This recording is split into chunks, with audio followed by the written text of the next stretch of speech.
Hi everyone, today I'm going to show you how to blur a moving object in DaVinci Resolve. Let's get started.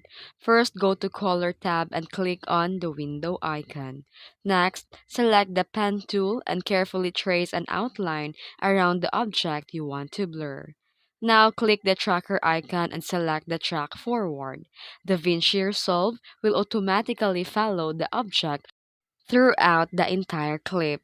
Once tracking is complete, click the Blur tab and select and increase the radius to maximum value.